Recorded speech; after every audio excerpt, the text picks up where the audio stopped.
Hello students, पिछले class में हम लोग बोहर्स के एटॉमिक मॉडल का एप्लीकेशन देखा था और वो रेडियस फाइंड किए थे। आज की इस क्लास में हम बोहर्स एटॉमिक मॉडल के सेकंड एप्लीकेशन देखेंगे और आज की इस वीडियो में हम लोग बोहर्स के एटॉमिक मॉडल में जो इलेक्ट्रॉन किसी ऑर्बिट में रिवॉल्व करता है उसकी वेलोसिटी फाइंड करने का प्रयास करेंगे। आइए हम लोग वेलोसिटी कैसे फाइंड करेंगे।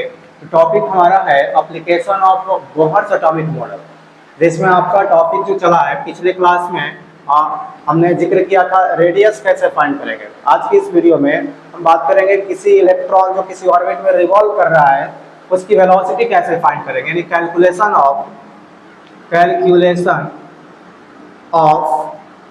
वेलोसिटी ऑफ एन इलेक्ट्रॉन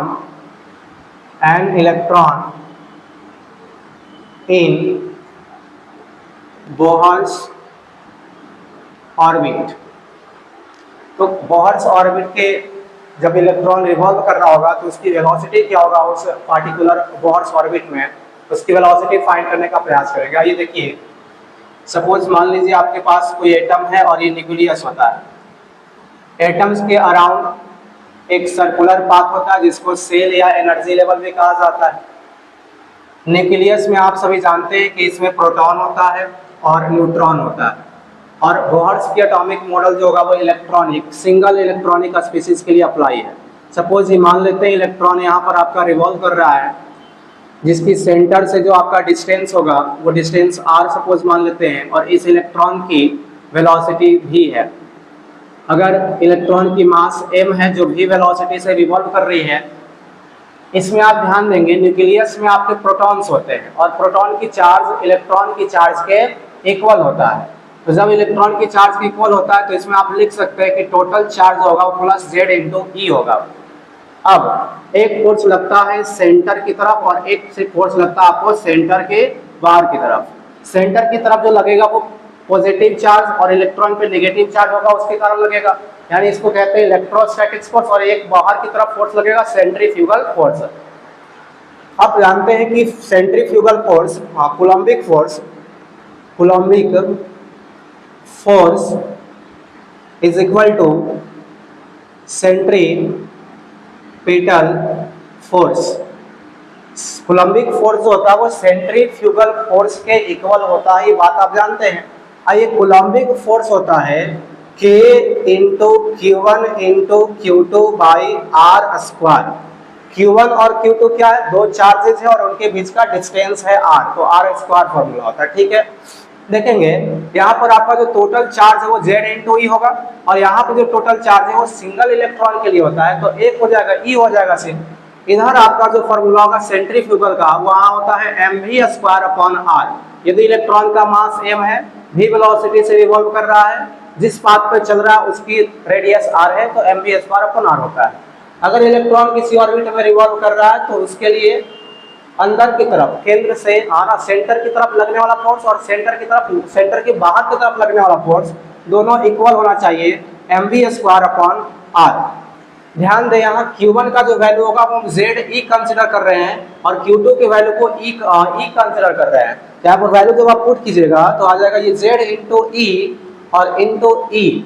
यहाँ आपका आ जाएगा वैल्यू ZE स्क्वायर अपॉन, ये देखिए R से R कैंसिल हो जाएगा तो divided by R is equal to m into v square. R को आप यहाँ पर पुट कर दीजिए तो mv स्क्वायर R हो जाएगा। तो आप इसको रख सकते हैं K into ZE square is equal to m into v into R। दो को चूंकि v है तो आप साइड में v लिख सकते हैं, इसको mv स्क्वायर है, हमने v इंटू v लिख दिया है और R यहाँ से क्रॉस मल्टीप्लाई कर दिया। नाउ वी नो दैट देखिए हम लोग ये जानते हैं कि बोहर्स के अकॉर्डिंग चलेंगे तो कोई भी इलेक्ट्रॉन किसी ऑर्बिट में जो रिवॉल्व कर रहा होता है तो उस ऑर्बिट का एंगुलर मोमेंटम mvr जो होगा वो nh/2π के इक्वल होना चाहिए। h क्या है तो आपका प्लैंक्स कांस्टेंट होता है, तो उसके इक्वल होगा तभी आपको क्या होगा, आपको इलेक्ट्रॉन उस ऑर्बिट में रिवॉल्व कर पाएगा। अब यहाँ से आप देखेंगे mvr का वैल्यू nh/π है, इस mvr का वैल्यू इस वाली इक्वेशन में हम पुट कर देंगे। तो mvr का वैल्यू जब पुट कीजिएगा तो k into ZE square is equal to mvr की जगह पर nh/2π और यहाँ आ जाएगा आपका v। लिख सकते हैं सर। अब देखिए आपको v का वैल्यू फाइंड करना है, तो v इज इक्वल टू, इधर आपका था kze स्क्वायर अपॉन, ये नीचे आ जाएगा nh और 2 पाई चल जाएगा आपका ऊपर। अब करना क्या है, इन सब का वैल्यू पुट कर देते हैं, जैसे k का वैल्यू, e का वैल्यू, पाई का वैल्यू और h का वैल्यू। जब आप इन सब का वैल्यू पुट कीजिएगा तो v का आपको फाइनल आंसर आएगा, वो वैल्यू आएगा 2.188 into 10 to the power 6 z upon n। ये आपको वेलोसिटी निकालने का एक फॉर्मूला आएगा, v is equal to 2.188 into 10 to the power 6 z upon n, जहां k क्या है आपका, तो कोलम्बिक कांस्टेंट 9 इंटू 10 का पावर 9 वैल्यू होगा, e का इलेक्ट्रॉनिक चार्ज है 1.6 10 to the power minus 19 coulomb, pi 3.14 रखेंगे और h जो है प्लांक्स कांस्टेंट है 6.672 into 10 to power minus 34 joule second होता है। जब आप वैल्यू कैलकुलेट करके रखेंगे यहाँ पर, तो आपका ये वेलोसिटी निकालने का फॉर्मूला आ जाएगा। यानी पिछले क्लास में आपको रेडियस फाइंड किए थे, इस क्लास में आपका जो है ये आपका क्या हो जाएगा, तो वेलोसिटी का फॉर्मूला क्या होता है, 2.188 10 to the power 6 z by n हो जाएगा। अब चूंकि वेलोसिटी है तो आप इसमें यूनिट लिख सकते हैं, मीटर पर सेकेंड में यहाँ पर होगा। तो इस तरह से आप वेलोसिटी को कैलकुलेट कर सकते हैं किसी भी इलेक्ट्रॉन का, जब वो किसी ऑर्बिट में रिवॉल्व कर रहा होता है।